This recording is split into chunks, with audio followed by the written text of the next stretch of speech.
Olá pessoal, tudo bem? Tudo certo? Tudo ok por aí? Se a lei de Moisés, Deus ordenava não comer carne de determinados animais, mas depois ele aboliu a lei de Moisés, segundo o Novo Testamento, né? Isso significa que Deus muda de ideia. Após a morte de Jesus, acontecimentos como a queda do segundo templo no ano 70 e com isso a extinção e disseminação de muitas doutrinas, a lei mosaica continuou a vigorar por um bom tempo, levando até mesmo o apóstolo Paulo, né, o dito apóstolo Paulo, a falar sobre isso. A lei, começou a perder força quando a ruptura entre o judaísmo e o cristianismo foi se tornando gradativamente existente. Até então, o cristianismo só era mais uma ramificação do judaísmo antigo. Um dos problemas que a expansão do cristianismo teve como uma ramificação do judaísmo antigo era se os novos convertidos não judeus poderiam fazer parte de uma crença com rituais tradicionalmente judaizantes. Pedro dá uma suposta visão sobre este impasse e uma postura favorável, embora controversa para um judeu, que os novos convertidos seriam abraçados pelo cristianismo. Diz assim: viu o céu aberto e que descia um vaso como se fosse um grande lençol atado pelas quatro pontas e vindo para a terra, no qual havia de todos os animais quadrúpedes e feras e répteis da terra e aves do céu. E foi-se dirigida uma voz: levanta-te, Pedro, mata e come. Mas Pedro disse: de modo algum, Senhor, porque nunca comi coisa alguma e tão impura. E segunda vez lhe disse a voz: não faças tu algo contra Deus, o que Deus purificou. E aconteceu isso por 3 vezes, e o vaso tornou a recolher-se aos céus.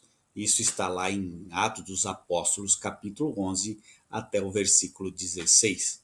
Convém salientar que o número de gentis não judeus filiados ao cristianismo começou a ultrapassar a quantidade de judeus e rapidamente uma distinção com o judaísmo seria só questão de tempo. Algumas das vantagens do cristianismo para um gentil estava no ato de não precisar ser circuncidado e não precisar seguir as leis de Moisés. Inácio de Antioquia, que viveu lá pelos anos 98 a 107 depois da era cristã, ele endossa a ruptura entre o cristianismo e o judaísmo de maneira enfática em sua carta aos Magnésios.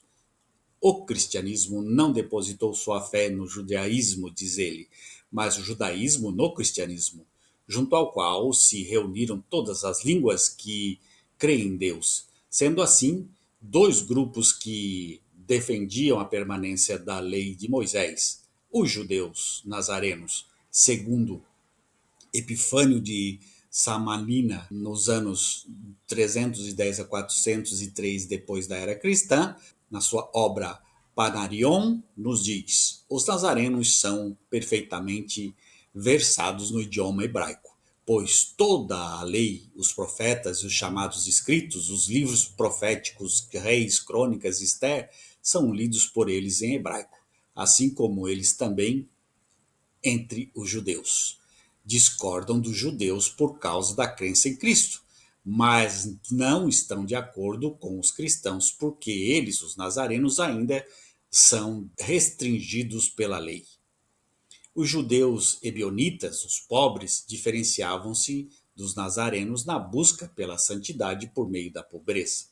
Orígenes, lá pelo ano 185 a 254 da era cristã, em sua obra Contra Celso, nos informa: admitamos, enfim, que alguns aceitam Jesus e é por isso que eles se gabam de serem cristãos, mas querem ainda viver segundo a lei dos judeus, como a grande massa dos judeus.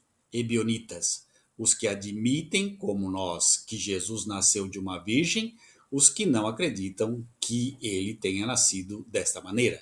Portanto, a lei de Moisés não foi totalmente abolida e permaneceu vigente durante muitos anos após a morte de Jesus. Quando o número crescente de não-judeus começou a adotar o cristianismo como uma crença, a urgência de atualização para agradar os novos convertidos foram anexadas. Já aqueles que seguiam a lei de Moisés entraram numa espécie de ostracismo religioso, desapareceram. Podemos inferir que, olhando para a Bíblia, temos determinada interpretação, porém, quando olhamos para a história, a perspectiva muda um pouco e a vontade de Deus acaba não fazendo tanta diferença. Mas o que faz a diferença é a conversão dos gentios. Portanto, não interessa mais o que Deus diz, mas interessa a teologia que possa abraçar, abarcar também os gentios, pois o grande número de gentios que estavam sendo inseridos no cristianismo ultrapassou o número de judeus. E com isso fez com que a teologia tivesse que ser adaptada. Não foi adaptada por Deus, foi adaptada pelos teólogos para que os gentios pudessem ser aceitos dentro dessa nova teologia, dessa nova visão, desse novo cristianismo, do fim do judaísmo e do início do cristianismo. Então, quem queria continuar judeu, que continuasse judeu, mas se tornaria uma minoria.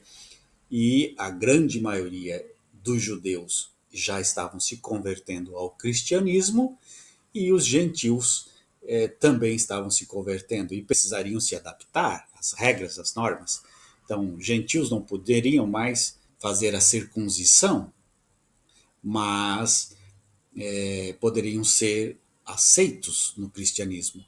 E os gentios comiam todos os tipos de carne, então tirar esse gosto do gentio, essa tradição do gentio era muito difícil.